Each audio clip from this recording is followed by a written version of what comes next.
And I don't like this at all. I'm gonna delete this one. I know I do these, maybe not. I do these live, and so sometimes things don't go the way I want it to. All right, Drift to Drive. This is episode number 5, specifically referring to desire. Why am I standing in front of my Jeep? Well, this Jeep was a desire of mine for a long time, and now it's here. For the longest time, I didn't think I was actually going to be able to get it. So let's review real fast where we're at in this process. So we did this entire thing. This whole mini series was about going from drift, that aimless wander of our life, to drive, where we're making things happen. We're actually in full momentum, right? So we talked about momentum and maintenance. So we're talking about the momentum cycle, how to get into momentum. And we're reverse engineering that through these little steps. So to get into drive, you gotta get a decision. Before you can get a decision, these are the videos in order, by the way. So drive, you must have a decision. For a decision to be taking place, you've got to have, you got to get disturbed, meaning we get emotional, right? Every time I saw one of these, I got really disturbed, like, why don't I have one? I need to have one. I've got to have one, right? Before you actually get disturbed enough, you're going to have a desire. And this is where I think most of us kind of hold back. We're like, nah, I don't want it that bad. It's kind of, I don't need it.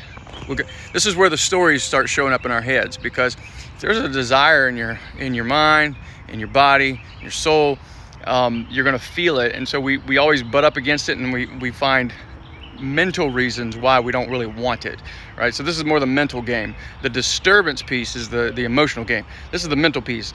I don't really want it, and so we rationalize why we don't want it.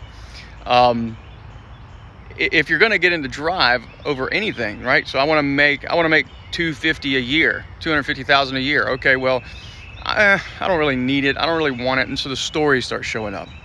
You've got to have the desire.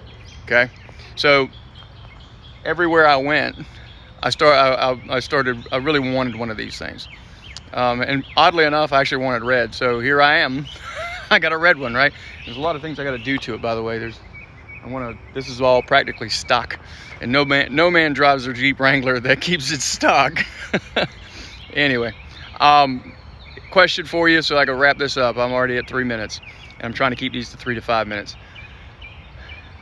What's a desire that you keep that you don't get all the way into being disturbed about, because you're getting a lot of fear there? What's something you know you want, you'd like to have, you kind of desire, but you keep holding back on?